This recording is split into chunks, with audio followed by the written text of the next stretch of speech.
Hi folks, my name is Mr. Kuchak and I am your art teacher. Before we begin, let me go over our class rules. We have 3 rules at Elk Lake. Be ready, be responsible, be respectful. We are ready in the art room when we come in, sit in our assigned seats, and get quiet so that we can learn about art. We are responsible in the art room when we follow directions and take care of our supplies, and we clean up any of our messes. We are respectful when we use kind words like please and thank you, and when we value other students' artwork. Supplies you will need for today's lesson. Go ahead and pause the video if you need to.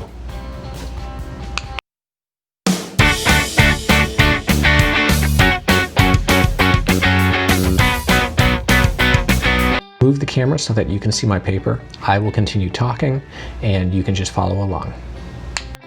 Hi folks, today we are going to go over painting with red and blue. So red and blue, when we mix them together, are going to give us our violet colors. Remember, if you have more blue than red, it's going to be a really deep blue violet, almost like a black.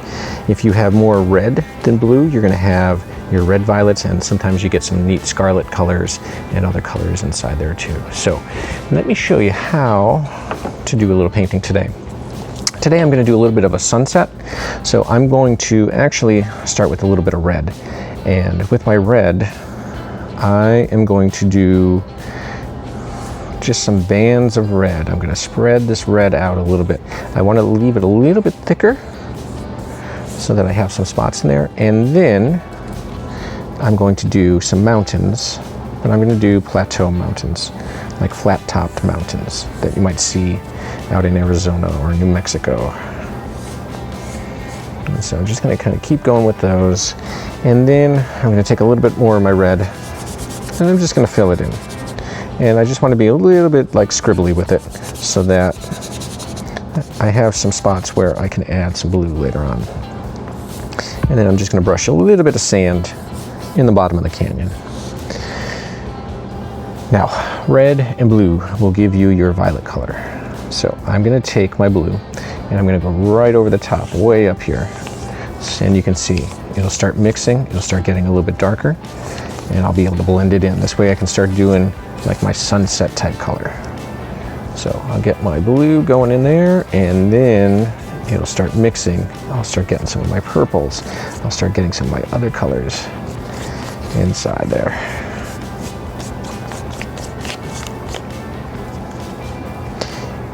And then I'm going to take a little bit of blue and I'm going to brush it into here. So straight up and down makes it look a little bit more rocky. So I'm just going to come in.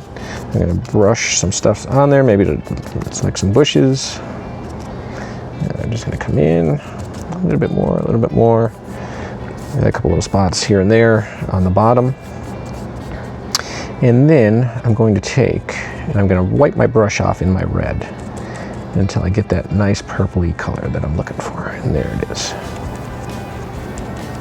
So I'm going to put some more purple way up on top. And then I want to do a cactus.